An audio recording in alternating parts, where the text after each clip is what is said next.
quand on fait 6 à 8 gardes par mois. Et quand on le fait ça des mois après des mois, on arrive à un état où quand je sortais sur le parking, j'étais incapable de me rappeler où était la voiture.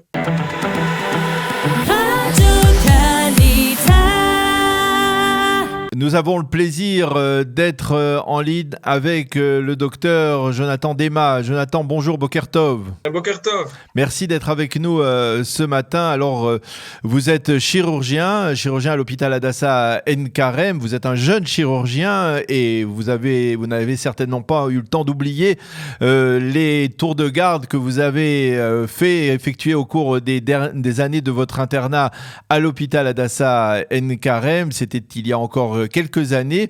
Alors, d'abord, je voudrais que l'on essaye de comprendre avec vous. Comment est-il possible que, dans toutes les professions du monde, on ne puisse pas travailler, il est quasiment interdit de travailler plus que 10 heures ou 12 heures, et lorsqu'il s'agit d'internes des hôpitaux, on peut faire des tours de garde de 26 heures?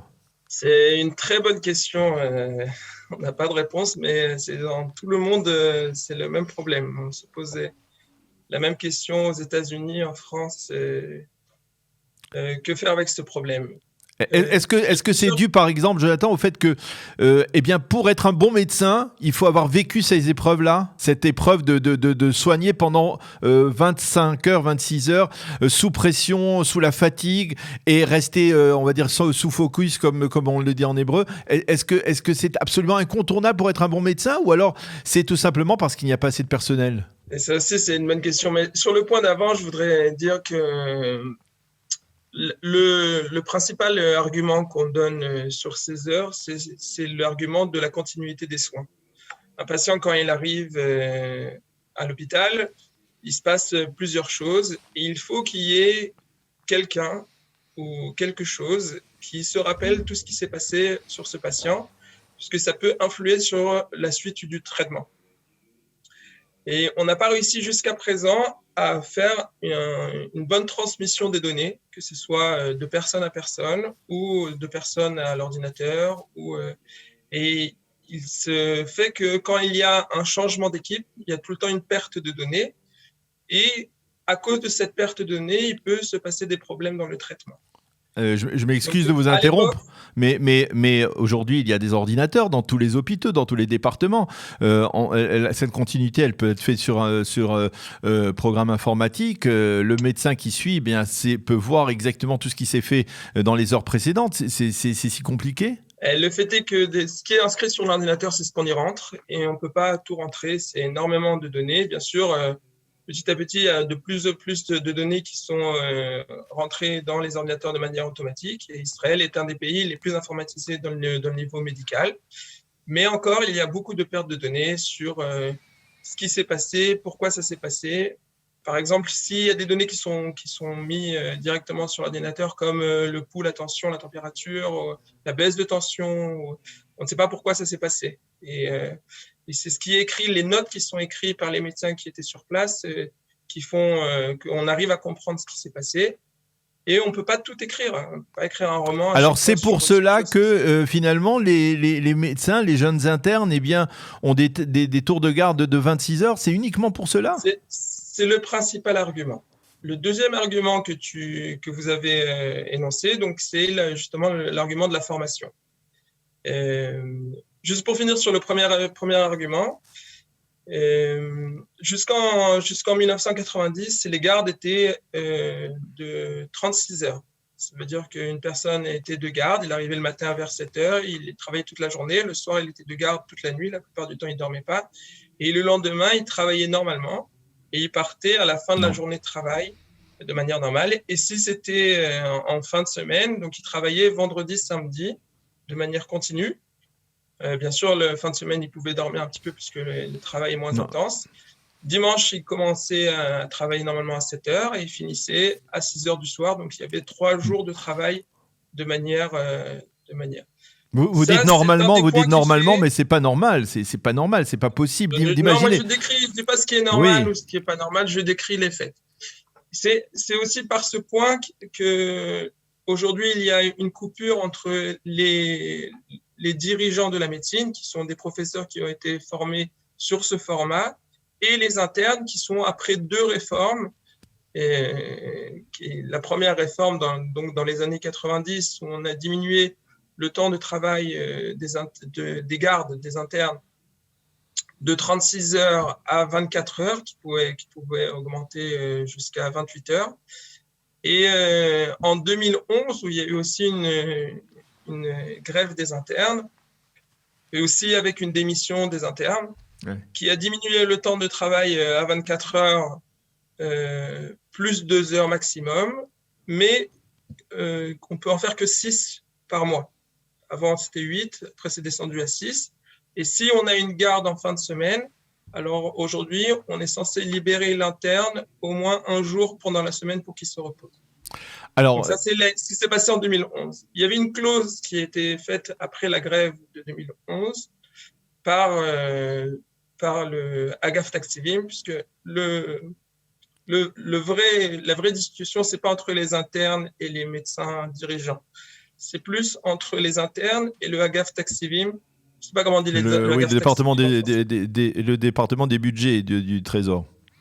Voilà, les départements du budget du Trésor qui, eux, décident vraiment combien va être donné, puisque chaque chose qu'on demande, ça coûte de l'argent. Si on diminue le nombre de gardes, on doit augmenter le nombre de postes.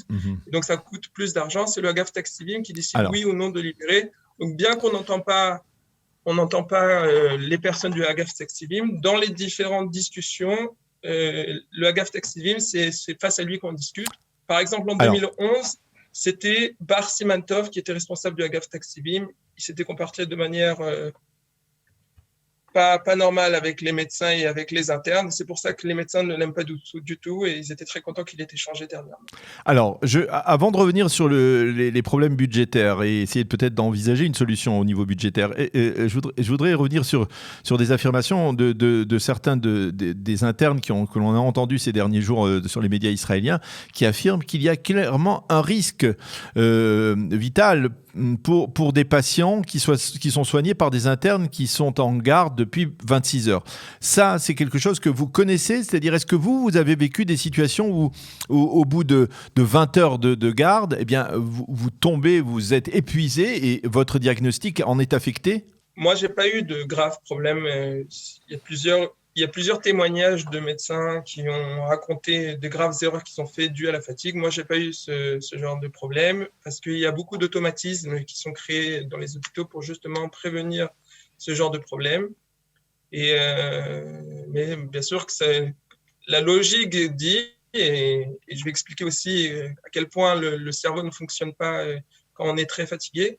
La logique dit qu'à partir du moment où on doit prendre des décisions qui sont très importantes, si on a un cerveau qui marche à 20% de ce qu'on pourrait travailler normalement quand on n'est pas fatigué, de manière extrême, c'est une fatigue il faut le comprendre. Quand on fait 6 à 8 gardes par mois, parce que le fait que ce soit écrit dans le SKM, on ne s'arrête pas à 6, on fait 8. Et le fait qu'il y ait marqué 26 heures, on ne s'arrête jamais à 26 heures, on finit 30 heures.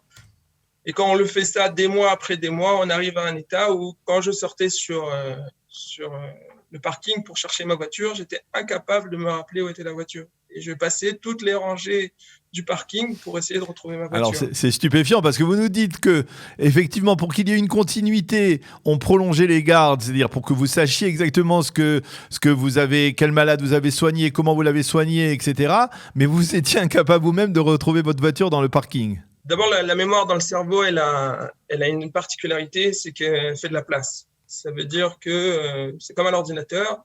Si le disque dur il est occupé à quelque chose de très important et qu'on a moins de disque dur, et toute la place du disque dur est occupée. Par exemple, je suis incapable de me rappeler, j'ai très peu de souvenirs de ma période d'internat en dehors de l'hôpital. Je me rappelle des patients, je me rappelle ce qu'ils ont eu, mais il n'y avait plus de place dans ma mémoire pour autre chose.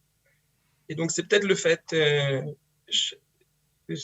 ce fait-là qui a fait que que l'on peut s'occuper des patients et se souvenir de ce qu'on doit se souvenir. Si, par exemple, j'étais moins fatigué, j'aurais plus de place pour différentes choses. Cette difficulté de l'internat, il fait qu'on doit faire des choix dans la vie.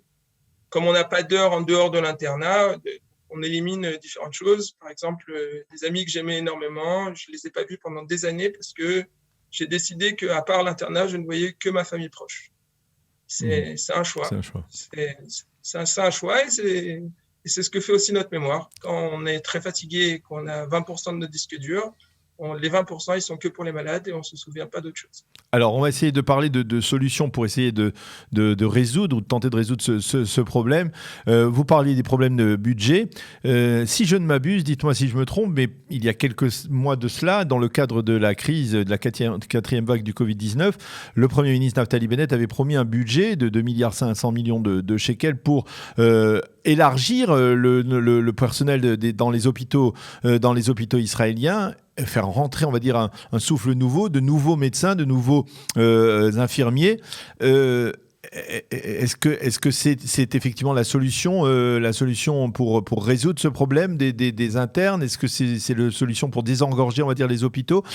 Et qu'en est-il concrètement sur le terrain? Est-ce que vous avez senti qu'il y a un apport nouveau de médecins et d'infirmiers, du personnel paramédical? Il y a eu un certain apport, mais il n'est pas du tout suffisant pour changer le mode de travail qui existe aujourd'hui dans tous les hôpitaux.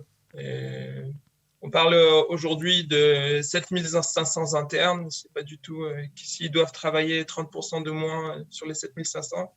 Ça veut dire qu'il faut qu'on ramène 2500 internes nouveaux qui n'existent pas.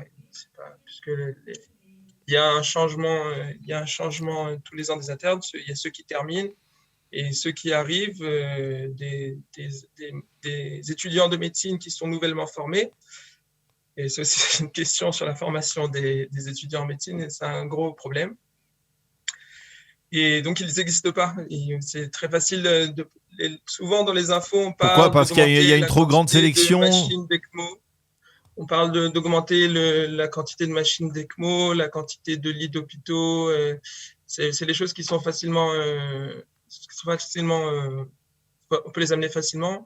Mais les infirmières qui demandent une formation, les médecins qui demandent une formation, ça ne se crée pas du jour au lendemain. Une formation d'infirmière qui est de 4 ans, ou si c'est le cursus qui est raccourci qui est de 2 ans et demi, ou les médecins qui est de 6 ans et cursus raccourci de 4 ans. Donc il faut 4 ans à partir du moment où on a décidé, donc c'est pas du jour au lendemain. Et le fait que, par exemple, je sais que vous êtes aussi très, très, très impliqué dans ce qui concerne l'ALIA, l'intégration, le fait de faire venir des médecins, c'est un problème. Il y a des médecins, on sait, dans les pays occidentaux qui ont une formation très, très compétente. Pourquoi finalement ne pas encourager des médecins à venir s'installer en Israël et à renforcer le système médical en Israël? Le gros problème de cette question, c'est le principe d'égalité. Dans les années 90, avant les années 90, tous les médecins qui venaient en Israël, à partir du moment où ils avaient leur certificat de médecine, ils pouvaient exercer en Israël. En 1990 est arrivé l'ALIA russe, qui a compris des médecins qui étaient vraiment excellents, mais aussi, la Russie est très très grande, donc ça dépendait d'où ils venaient. Donc ça comprenait des médecins qui étaient vraiment excellents, mais des médecins qui étaient sous-formés. Et donc, par souci d'égalité, Israël a décidé d'interdire à tous les pays d'exercer en Israël, sauf s'ils passent un examen. Aujourd'hui, la moitié des étudiants en Israël, la moitié des médecins en Israël, ils ont été formés à l'étranger. 60% des étudiants aujourd'hui qui sont censés finir médecine sont formés à l'étranger. La plupart des pays où ils sont formés, c'est des pays où la qualité de l'enseignement est beaucoup moins bon que la qualité de l'enseignement en France ou en Israël. Je parle des pays d'Europe centrale. Souvent on rencontre, comme l'Égypte, certains endroits de la Jordanie, de Syrie. Et donc, par souci d'égalité, encore une fois... Ça veut dire vous parlez de médecins arabes? Vous parlez de médecins arabes, là, de médecins qui ont fait leur... Non, pas seulement. Il y a un peu de tout, parce qu'il y a aussi une école à Chypre, il y a des écoles en Hongrie, des écoles en Bulgarie. Et ça dépend vraiment, il faut prendre au cas par cas. Il y a des universités dans ces pays qui sont excellentes et des universités qui sont moins bonnes. Et on arrive à repérer les universités qui sont bonnes et les universités qui ne sont pas bonnes quand on doit décider si un interne rentre dans notre département ou pas dans notre département. Mais au sujet de recevoir le certificat de travail du ministère de la Santé, pareil, par un souci d'égalité, c'est le même examen pour tout le monde. Et en 2019, le ministère de la Santé a décidé, parce qu'il était trop facile, et donc il y a beaucoup de nouveaux médecins qui ont été formés à l'étranger qui n'étaient pas bons, de rendre l'examen beaucoup plus difficile pour justement barrer la route à tous les médecins qui n'ont pas reçu la bonne formation. Une dernière question, il nous reste 1 minute, Jonathan. Vous vous identifiez à ce mouvement des internes? Vous les soutenez? Vous êtes, ou alors vous êtes plutôt du côté des professeurs, des chirurgiens, de ceux qui sont déjà installés, qui se démarquent un peu de leur mouvement? Je comprends leur souffrance. C'est une souffrance que j'ai eue, et quand j'étais dans ce trou, je voyais que ce problème. Aujourd'hui, j'essaye d'être un peu plus objectif, et j'essaye de voir justement les besoins des patients. C'est les patients qui doivent être au centre de la discussion, et pas donc le patient, il a besoin, qu'il y ait quelqu'un qui s'occupe de lui d'une bonne manière, et 2, pour le futur, que les personnes qui s'occupent soient bien formées pour le futur. Parce que s'ils s'occupent bien aujourd'hui, mais par le futur, on aura des mauvais médecins, alors on n'a pas trouvé la solution. Donc ça, c'est pour au niveau des médecins dirigeants, au niveau de leurs arguments. Au niveau des internes qui disent, à partir du moment où je suis trop fatigué, je ne peux pas apprendre comme il faut, et je comprends aussi. Donc, je n'ai pas la solution, mais il y a plusieurs problèmes qui doivent être résolus. Par exemple, le fait que dans la Vaada Tabriout, qui discute de ces questions, il n'y a aucun médecin qui soit dans les décisions, c'est un problème. Le fait que les personnes qui décident du tactive du ministère de la Santé, ce ne soient que des économistes, c'est un problème. Et au niveau de la formation des étudiants et des médecins qui sont la plupart en dehors d'Israël, le gros problème, c'est le fait que le pays n'a pas assez investi dans la santé pendant des années. Aujourd'hui, on arrive dans un trop-plein. Par exemple, on ne peut pas former plus d'étudiants en Israël parce qu'il n'y a pas assez de place dans les hôpitaux pour faire le tour des départements. Pendant les études de médecine, on doit faire des tours dans les départements. Il n'y a pas assez de départements pour recevoir plus d'étudiants. On comprend bien, Jonathan, qu'il sera difficile de trouver une solution, surtout à court terme, dans ce problème. Merci beaucoup, docteur Jonathan Dema, de nous avoir éclairé sur ce... J'espère que je vous ai aidé un peu à comprendre. Oui, on a bien mieux compris. Simple. Merci beaucoup d'avoir été avec nous ce matin. Bonne journée. Shavuot Tov, à bientôt. Au revoir.